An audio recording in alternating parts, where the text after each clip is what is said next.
Hi everyone and welcome to Tamit Saleh's Tennis Forum.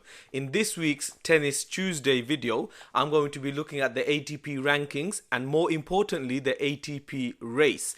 Rafa Nadal is now confirmed to become world number one in November the 4th, but he's not confirmed for the year-end number one. I'm going to be looking at some of the scenarios and breaking it down for you guys.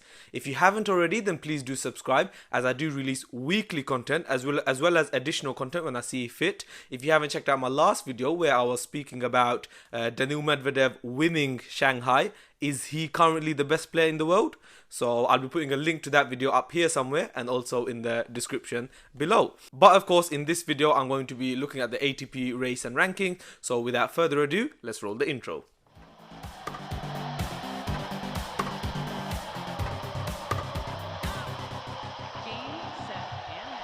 There has been some updates and movement within the top of our sport. Just this past week in Shanghai, confirmed Tsitsipas will take part in London, the ATP World Tour Finals for the first ever time.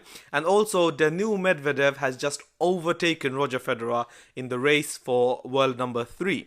We'll look at the rankings quickly. However, as you know, at this time of the year, the rankings are not as important as at the beginning of the year. It really is down to the race now, because after Paris, which is in 3 weeks time, the race becomes the ranking, because the points from the previous year's Paris tournament and also the World Tour Finals drops off together at the conclusion of Paris. So we'll go through the rankings quickly. Djokovic still number one. This is now his 273rd week as world number one. He's on 9,545 points. Rafa close behind in second place in 9,225. Federer still third, 6,950. And Daniil Medvedev makes up the top four on 5,920.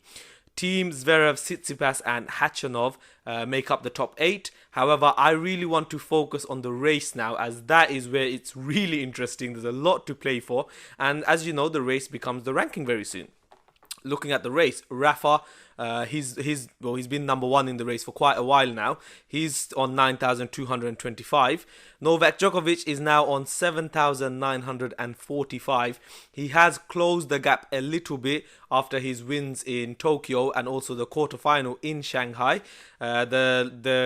The gap behind Nadal is now 1,280 points. He'd have probably liked it to be a lot closer by going deeper in Shanghai, but that it is what it is. Third place, Daniil Medvedev has climbed up to third in the ATP race for the first time ever. He is on 5,875, almost 200 in front of Roger Federer now on 5,690. Team and Tsitsipas have also qualified for London, and currently in 7th and 8th is Sasha Zverev and Berrettini. I personally think Zverev will make the London World Tour Finals. He's been in great form, especially after the Laver Cup. He did get kind of annihilated really in the Shanghai final by Medvedev. However, he's showing some good form now, and I believe he will be in London to defend his title. Medvedev going third in the race is a massive thing.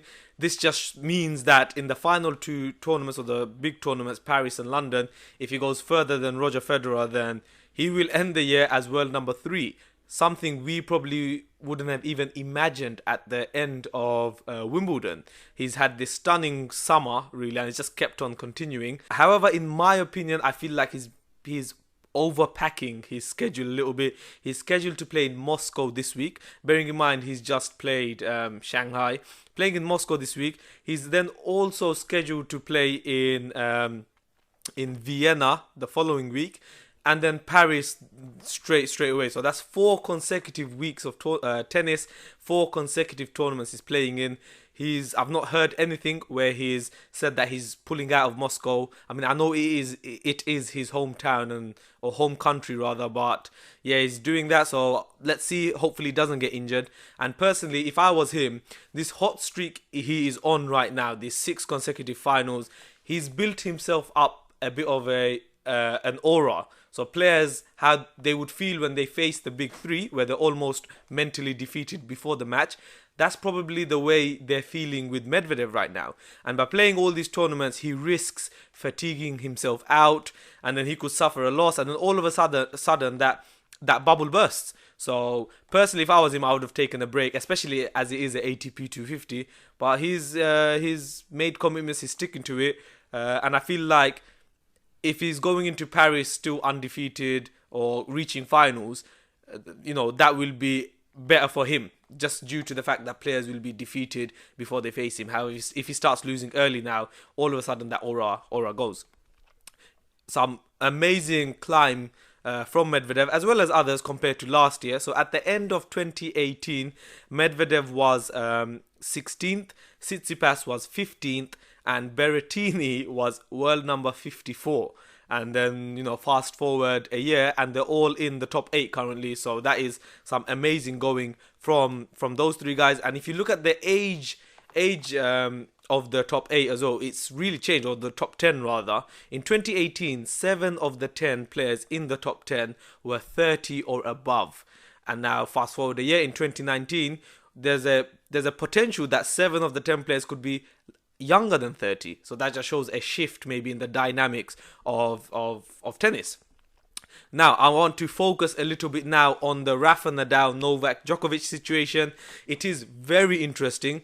And Nadal seems to have had a better hardcourt season than clay season this year. And how many times have we been able to say that over the years? So yeah, as I've said earlier on in the video, Rafa Nadal is 1,280 points in front of Novak. As of now, they're scheduled to only play in Paris and London. That's it. They've got an exo in Kazakhstan, which neither have pulled out of. I know Rafa's got the wrist injury, and Novak, Novak's not injured, but nothing's come out of that Kazakhstan exo. So it does seem like, and if Novak plays that, then he won't be able to play in Basel or Vienna. So with that in mind, Rafa Nadal on November the 4th is confirmed world number 1. I've had a few of you guys asking how that's possible, so I'm just going to break it down for you guys. Novak Djokovic on that day will lose 600 points, as he was runner-up in Paris last year, so he will drop that. But it's not just the Paris points that drop off, it's also the London World Tour finals that drop off that same day as well. So he will lose an additional 1,000 points, as he was also runner-up in London last year, losing to Sasha Zverev.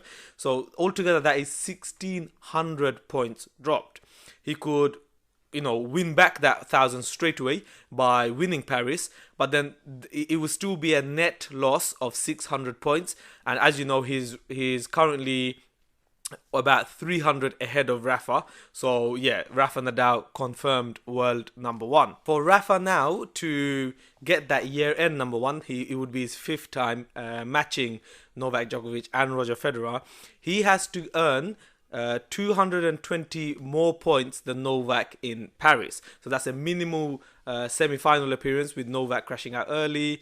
Or, if he wins Paris, Nadal guarantees himself the year-end world number 1. Novak Djokovic could win Paris, but then he'd still be slightly behind Rafa, and then it goes to the World Tour finals. So Rafa, if he wins either Paris or London, he will confirm world number 1. I hope that just clears things up a little bit. He could confirm it by not even winning Paris, of course. He just needs to get 220 more points than Novak in Paris. Looking at the tournaments currently, so this week we have 3 ATP 250 tournaments taking place in Moscow, Antwerp and Stockholm. Some great players playing with, of course, as I've said, we've got Medvedev, and then his Russian buddies Khachanov and Rublev also playing in Moscow. In Antwerp we've got players like Monfils, Andy Murray's playing there as well, and then in Stockholm we have Fognini playing. The following week in Basel and Vienna, a lot of the top stars are playing as well. Of course, Federer playing in Basel, and then in Vienna you've got like players like Medvedev and a whole host of players. Paris straight week after, as you know, Masters 1000, we'll have all the top players playing, and hopefully Rafa will be returning as well. Which means out of these 3 tournaments, there's 1,750 points still up for grabs. This is particularly more important to those around the top 8. So probably from Zverev all the way down to even players 15th, 16th in the world.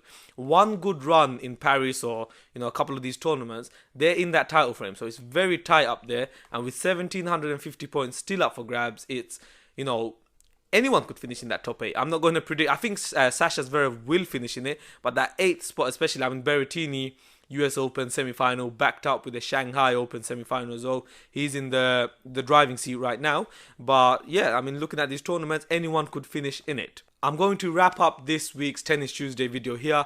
I really do hope that, you know, I made some sense talking about the rankings and the race, why the race currently is more important, the Nadal situation and the Djokovic situation, Medvedev reaching third in the ATP race.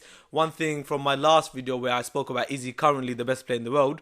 A lot of you guys seem to suggest that, yeah, he is, maybe, perhaps, but he needs to do it in slams. So potentially Australia could be quite important to Medvedev.